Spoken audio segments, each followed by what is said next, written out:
1949년 3월 1일 일본의 식민지 지배에 저항하며 대한민국 전국에서 항일 독립운동이 일어났습니다. 3.1운동.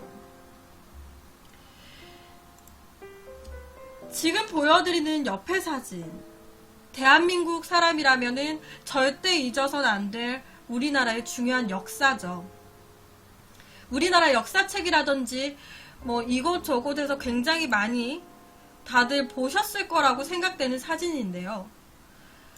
그런데요, 여러분, 혹시 이런 생각 해보신 적 없으세요? 이 사진 누가 찍은 걸까요? 우리나라 조선인이 찍은 걸까요? 우리나라 3.1운동이 일어났을 때 이를 필사적으로 막았던 일본은요, 당시 우리나라에서 3.1운동이 일어났다라는 이러한 사실이 외부로 알려질까봐 이 3.1운동을 촬영한 사진이 해외로 유출되는 것을 필사적으로 막았다고 합니다. 일본 입장에서는 우리나라에서 대규모로 들고 일어난 운동이 해외로 알려지게 되면 자기네들한테는 좋을 게 없으니까 어떻게든 다른 나라들은 이 상황을 모르게끔 막으려고 필사적이었던 거예요. 하지만 우리나라의 3.1운동을 주도했었던 민족대표 33위는요, 이미 3.1운동을 하기 전부터 준비 단계에서부터 이 일본의 모든 행동을 다 예상하고 있으셨다고 합니다. 무엇보다 우리의 독립의지를 사진으로 찍어서 전 세계에 알리는 것이 굉장히 중요하다. 그런데 우리가 그렇게 하는 걸 가만히 두고 볼 리가 없다, 일본이.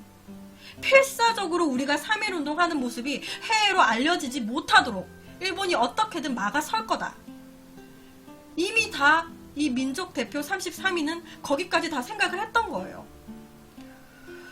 그래서 당시 일본이 막아서겠지만 우리가 무슨 수를 써서라도 독립운동을 하는 사진이 해외로 빼돌려 나갈 수 있게 우리가 만들어야 된다라고 해서 일본의 반응을 미리 예측한 이 33위는 조선의 독립의지를 세계에 알리기 위해 한 사람에게 극비리에 사진 촬영을 부탁하게 됐다고 합니다. 그리고 이에 이 3.1운동 당일 일본 몰래 대한민국의 3.1운동의 모습을 카메라에 담았고요. 일본의 삼엄한 감시 속에서 사진은 사람에게서 사람에게로 전달이 됐어요. 그리고 그 끝에 몰래 상하이로 사진을 운반하는 데까지도 성공을 하게 됐습니다. 그리고 결국 얼마 후에 세계 언론에 이 사진과 함께 3.1운동에 대한 기사가 실리게 됐어요. 아까 제가 보여드린 사진과 옆에 사진, 이 3.1운동 사진을 촬영한 사람은요, 푸른 눈의 외국인이었습니다. 당시 이 사진을 촬영한 사람은 프랭크 스코필드로 이 3.1운동이 일어나기 3년 전 세브란스 의정 교수라는 직으로 임명돼서 한국을 찾은 캐나다인이셨어요. 캐나다인. 이분은요, 한국에 있으면서 일본인들에 의해서 핍박을 받고 있는 한국인들을 보고 되게 안타깝게 생각을 하고 계셨다고 해요. 그러던 중에 이 민족 대표 33인 중에 한 명이었던, 그리고 평소 이 프랭크 스코필드와 친분이 있었던 이 이갑성이라는 이분이 이 스코필드를 찾아가서 부탁을 했다고 합니다. 우리 곧 3.1운동을 하려고 준비 중이다. 그런데 아마 우리 조선인들이 사진을 찍으려고 하면 필사적으로 일본이 막아설 거다. 하지만 외국인이라면 일본의 감시를 피할 수 있을 것 같다. 우리 조선의 독립의지를 세계에 알릴 수 있게 도와달라라고 말을 했다고 합니다. 그리고 이에 프랭크 스코필드는 그런 일이라면 당연히 내가 돕겠다고 선뜻 나서줬다고 해요. 그리고 3.1운동 현장에 나가서 몰래 숨어서 이 장면을 카메라에 다 담았던 거예요. 당시 일본은요, 3.1운동을 담은 그 어떠한 단 한 장의 사진도 남아있어서는 안 된다고, 3.1운동 이후에 엄청나게 감시를 하고 확인을 해왔다고 합니다. 그리고 역시나 이 민족 대표 33인의 예상대로 이 스코필드는 외국인이다라는 이유로 외경의 의심을 피할 수 있었다고 해요. 당시에 이 스코필드는요, 이 촬영한 3.1운동 사진들을요, 자기의 신발 뒤에다가 숨겨가지고 이동을 시켰대요. 왜냐면 이분도 당시에 뭐 모자라든지 이런 거 검사를 하니까 이쪽에는 못 숨기고 신발 뒤꿈치 쪽에다가 딱 사진 필름 같은 걸 딱 숨겨놓고 그렇게 옮기고 운반을 한 거라고 합니다. 이분은요, 이뿐만이 아니에요. 일본이 3.1운동의 보복으로 일으킨 제암리 학살 사건, 옆에가 이제 제암리 학살 사건을 재현을 한 거예요. 이 제암리 학살 사건 현장 사진도 이 스코필드가 다 촬영해서 해외 각지에 보내기도 했다고 합니다.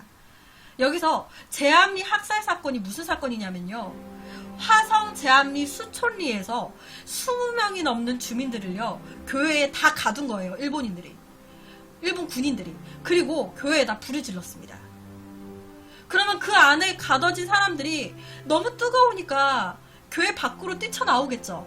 그러면 일본 순사들이 다 밖에서 이렇게 총 들고 이렇게 기다리다가 우리나라 사람들이 조선인들이 뛰어나오면 다 총을 쏴가지고 죽인 거예요. 학살한 겁니다.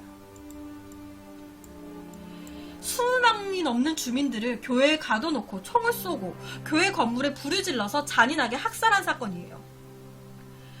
3.1운동을 벌였다고 화가 난 일본이 가장 잔인한 방법으로 탄압했던 학살이었습니다. 그런데 이때 이곳을 직접 방문을 해서 학살 현장을 다 촬영하고요. 그러니까 이제 후의 상황을 다 촬영한 거예요. 막 이러고 있을 때 가서 이랬다기보단 이제 뒤늦게 이 사실을 스코필드라는 이제 이분이 듣고 찾아가가지고 다 촬영을 했고요. 그리고 그거를 또 해외에 알리면서 일본의 만행을 다 알린 겁니다.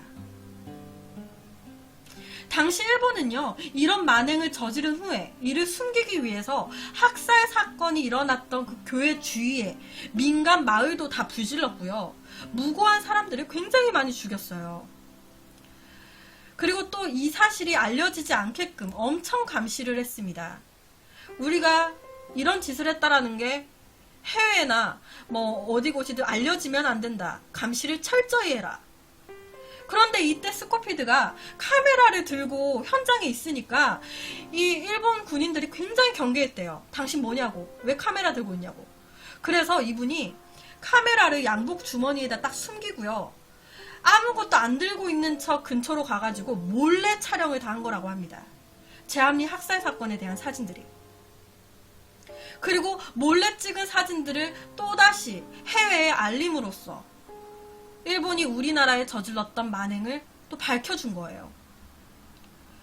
거기에다가 이 스코필드는요, 엉클어지듯 뒤엉켜 있는 이 유골들을 실컷에다 다 실어가지고 2km 정도 떨어진 향나읍 도이리 공동묘지라는 그곳 입구에다가 안장을 시켜줬다고 합니다. 이 사망한 시신들을. 그리고 같은 해 5월에는요, 서대문 형무소를 찾아가셨대요. 그리고 그곳에서 3.1운동에 꼬시셨던 유관순 열사님을 면회를 하셨었다고 합니다. 그리고 얘기를 나눈 후에 바로 일본 총독부 고위 당국자한테 가셔가지고, 다들 아시잖아요. 서대문 형무소에 수감되셨던 우리 독립운동가 분들이 이곳에서 어떠한 끔찍한 고문을 당하셨는지, 당시에 이 고문을 들은 이 스코필드 이분도요, 너무 놀랬던 거예요. 사람이 사람한테 행할 수 있는 짓이 아닌데 그런 짓을 행하고 있으니까. 그래서 일본 총독 당국자한테 이 행해지고 있는 고문과 비인도적인 만행 행위를 중단해달라고 항의를 했다고 합니다. 그러면서 한국의 이런 상황을 각국 언론에 알리고 도움을 달라고 동정과 지지를 호소해주기도 했다고 해요. 지금 한국이 이런 상황에 놓여 있다. 실제로 지금 글을 보시면 독립운동을 하였다는 이유로 서대문 형무소의 8호실 그곳에 갇혀 있었을 때 스코필드 박사가 우리를 방문하였다. 서대문 형무소, 그러니까 서대문 요양소로 오도하여 쓴 일본 측의 기사에 분노한 스코필드 박사는 그 진위를 확인하려고 형무소를 찾아왔다. 그는 미국제 고약을 넣어주면서 나와 나의 친구들을 위로하고 떠났다. 이 스코필드라는 이분은요, 조선의 독립을 응원하는 기고문, 끌 수 없는 불꽃이라는 글을 적으셨대요. 옆에는 이게 우리나라 뉴스에 나온 거예요. 100년 만에, 지금 밑에 자막에 보시는 것처럼 100년 만에 공개가 됐다. 이 끌 수 없는 불꽃이라는 이 글 안에는요, 3.1운동을 회상하면서 적으신 부분이 있었다고 해요. 뭐라고 적어 놓으셨냐면, 맨 주먹으로 용감하게 그들의 몸도 돌보지 않고 완강한 제국주의의 권위에 항거하여 자유를 요구하며 일어선 많은 군중을 본 그때의 정경은 나에게는 참으로 잊을 수 없는 눈부신 광경이었다 라고 적어 놓으셨다고 합니다. 3.1운동을 회상하면서 이렇게 글을 적으신 거예요. 정말 조선의 현실을 세계에 알리기 위해서 정말 노력을 해주신 겁니다. 그런데 시간이 점점 흐르면서 일본이 눈치를 챈 거예요. 그렇게 본인들이 경비를 삼엄하게 했는데도 왜 자꾸 3.1운동 사진과 그리고 제암리 사건과 이런 사진들이 왜 자꾸 유출이 되고 있는 건가? 그런데 알고 보니까 이 사진을 찍어서 유출한 사람이 외국인이었다라는 걸 알게 됐고, 그 사람이 스코필드라는 것 또한 알게 됐다고 해요. 그래서 실제로 일본은요, 이 스코필드를 암살하기 위해서 2번이나 시도를 했었다고 합니다. 스코필드를 2번이나 암살하려고 시도했었대요. 그런데 정말 다행히도 모두 실패했습니다. 당시 일본에서는요, 제일 조심하고 제일 경계해야 할 사람으로 스코필드가 언급이 될 정도였대요. 그러니까 그 정도로 우리나라 편에 서가지고 굉장히 많은 도움을 해주셨던 분인 거예요. 일본이 경계를 할 정도로. 결국 1920년 4월 프랭크 스코필드는 강제 추방이 됐습니다. 3.1운동 사진을 찍은 푸른 눈의 사나이. 프랭크 스코필드 이분은요, 본국으로 돌아가셔서도 한국을 잊지 못하셔가지고 광복 후인 1958년 다시 한국으로 돌아오셔가지고 평생을 전쟁 고아들을 돌보면서 살아가시다가 1970년 사방을 하셨다고 합니다. 그리고 현재 이분은요, 외국인으로는 유일하게 우리나라 국립현충원 애국지사 묘역에 안치가 되어 계신다고 해요.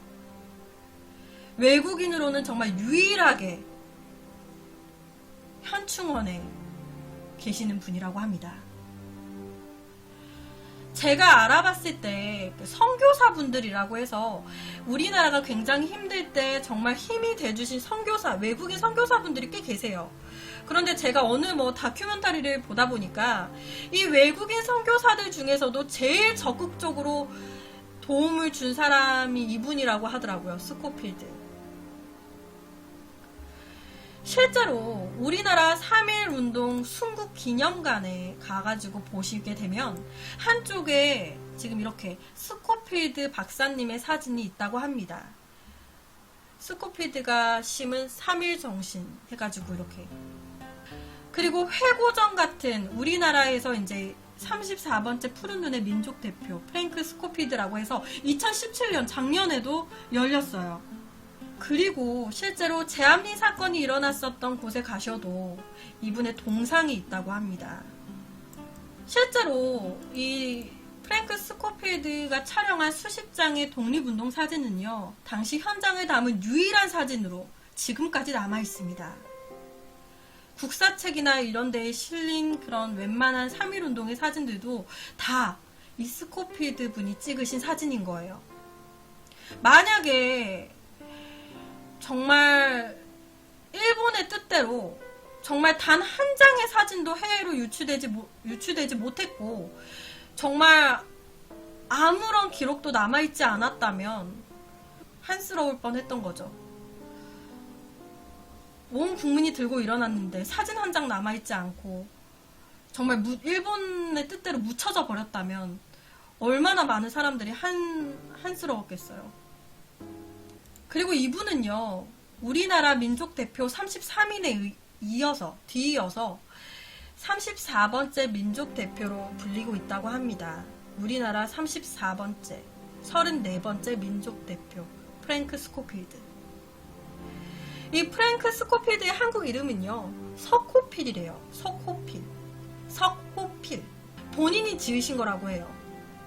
이 이름의 뜻은요, 돌같은 굳은 의지로 강한 자에게는 호랑이의 강인함으로 저항하고, 그리고 어려운 사람에게는 비둘기 같은 자애를 베풀어라 라는 뜻으로 석호필이라는 이름을 지었다고 합니다. 솔직히 저는 민족대표 33인 뭐 일단 이렇게는 알아도 이분에 대한 걸 전혀 몰랐어요. 근데 어떻게 보면 우리나라에서 꼭 기억해야 할 분 중에 한 분이라고 하더라고요, 이분이. 어떻게 보면 정말 웬만한 그 제암리 사건도 그렇고 3.1운동도 그렇고 그 이외에도 굉장히 많이 하셨더라고요. 제가 말씀드린 거 이외에도요, 굉장히 많은 걸 이렇게 많이 도와주셨던 분이시더라고요. 그래서 오늘 이야기로는 우리나라 민족대표 34인인 프랭크 스코필드라는 한 외국인에 대한 이야기를 가지고 왔습니다.